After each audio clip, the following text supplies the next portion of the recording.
Hello and welcome to Breakfast for Pancakes. I am your host, PK Sullivan. In this video, my wife is out of town, so I am making a dish I don't get to cook unless she is gone, and pandemic, it's been a few years since she went away on a work trip. So I am really excited that I finally get to make chili for the channel. I love chili. It is absolutely one of my favorite foods. The pot is simmering right behind me and I can't wait to dig in.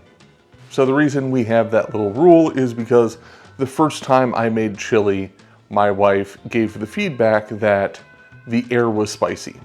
I found out sometime later that she didn't mean it as a compliment, though I still struggle to see how it isn't one. When it comes to chili, there is a vigorous debate between the people who like beans and the people who are good and just and right in the world who say that beans should never be allowed in chili. I don't know why there's a debate because beans should not be allowed in chili. Little controversy is good for the channel, right? Good for clicks. So yeah, that is one of my most controversial food takes. Beans do not belong in chili. This recipe is a Texas red chili. It dates back about 150 years to the cattle drives of Texas. Legend has it that the cooks on these cattle drives would plant onions, garlic, chilies, oregano, and other herbs so that they could create a spicy stew for the cowboys. The idea is that the beef that the cowboys had was new beef. It hadn't been aged. It was tough and it tasted really gamey, and all of the onions and garlic and chilies and herbs really worked to sort of hide that flavor, while the stewing process, cooking it low and slow in a simmering pot, would tenderize the tough cut of meat. I don't know how true that is, but it's a good story, and it's also the inspiration for my chili recipe. There's a lot of beef, there's a lot of chilies, a lot of different kinds of chilies, a lot of onion, and a lot of garlic. Chili should never be a subtle dish. It should be a big, bold, aggressive tasting meal. And that's the way I have designed my recipe over the last about 12 years. Again, I have no idea how true that is, but it's a good story and it makes for a great bowl of chili. All right, I will see you after the tasting. Gather your ingredients. 2 pounds of beef chuck, 30 mils vegetable oil, 1 large onion, 2 stalks of celery, 1 large poblano chili, 2 heads of garlic, 1 batch of PK's Texas Red Spice Mix, 60 mils of an Isla Scotch, 1 liter of chicken stock, 790 grams of crushed tomatoes, 30 mils dried oregano. I actually started this recipe 3 days before shooting by dry brining the beef. A dry brine is just well salting a piece of meat and letting it sit uncovered in your fridge for an hour or up to a few days. 72 hours is about as far as I would push it, but it absolutely had the desired effect of dramatically improving the beef's taste and texture. This roast needs to be trimmed of the fat, silver skin, and a few pieces of pellicle. This being a chuck roast, the fat caps come off, and there's a silver skin under one of the caps. Leave the roast otherwise intact as we move on to the spice mix. This is my custom blend of chilies with a bit of cumin to round out flavors. Start with 30 mils of chili powder, 30 mils of cumin, 10 mils of ground chipotle chilies, 5 mils of paprika, 5 mils of ancho chili powder, and 2.5 mils of ground cayenne. Mix those all together in a bowl. The entire mix will be used in a single batch of chili.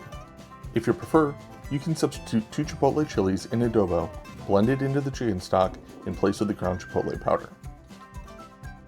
Preheat your Dutch oven over medium-high heat. Add the oil, and let it just begin to smoke. Add the beef and let it sear untouched until a thick brown crust forms, 3 to 4 minutes. While the beef is searing, chop your vegetables. Chili is a rustic dish, so you don't need to get fancy or fine with any of this. Dice the onion into half-inch pieces. Chop the celery into quarter-inch thick slices. Dice your poblano pepper as you would a bell pepper, discarding any pith or seeds. Smash the garlic cloves and give them a rough chop. Big pieces of garlic are perfectly fine. Back at the stove, flip the roast and repeat the sear on the remaining sides, 3 to 4 minutes each. At the end, you should have a beautifully browned roast and deep fond built up in the Dutch oven. Remove the roast back to its cutting board. Add the onions, peppers, and celery to the pot. Salt generously and sauté until they begin to brown, about 7 minutes. Stir occasionally. Once the onions are beginning to brown, Add the garlic and stir to combine. Sauté until the garlic is fragrant, about 2 minutes.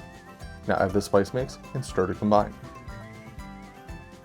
Bloom the spices in the pot for 30 seconds to a minute.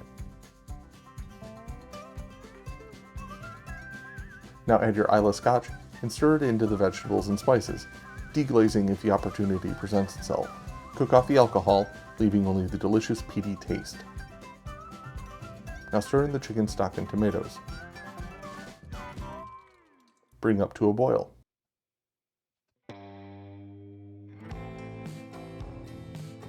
While that comes up to temperature, turn your attention back to the roast.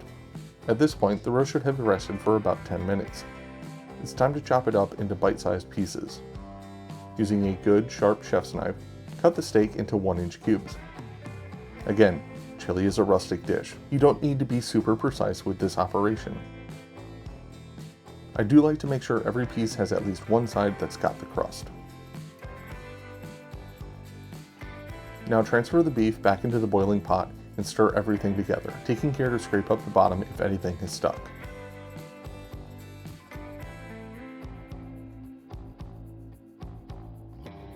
Bring the chili back up to the boil, then reduce heat to low and cover the Dutch oven.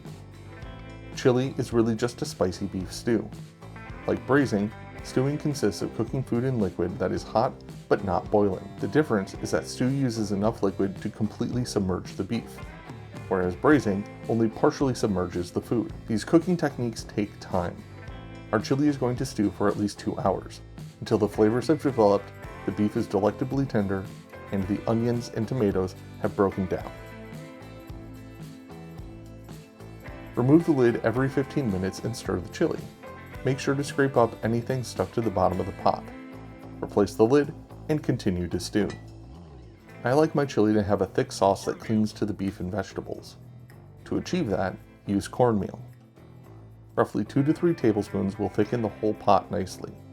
Cornmeal does need time to cook though, otherwise your final chili will be gritty and that's no good for anyone. With an hour to go in your cook, stir in 2 to 3 tablespoons of cornmeal, 1 tablespoon at a time. Sprinkle lightly across the whole surface to avoid clumps, and stir in each addition before adding the next. To further the thickening process, leave the chili uncovered once you've added the cornmeal. This will allow the liquid to reduce. Continue stirring every 15 minutes, taking special care to scrape up the bottom as the cornmeal will stick and burn. When you go to stir the pot one final time, with 15 minutes to go in the cooking, stir in the oregano. 15 minutes is enough to rehydrate the dried leaves, releasing their flavor, but it won't overcook them, which will cook that flavor out of the stew. Serve the hot chili with some carbs. Rice, pasta, or homemade bread are all classic choices. I'm pairing it with some bread I made the day before. A test loaf for the next episode in the grand bread venture. A good chili should be spicy, hot but not overwhelming. The chili should form layers of flavors, adding depth and dimension as the taste evolves in your mouth. This chili smells rich, earthy, and spicy, filled with garlic and oregano. The taste starts off bold, earthy from the chili powder, ancho, cumin, and chipotle at the tip of your tongue.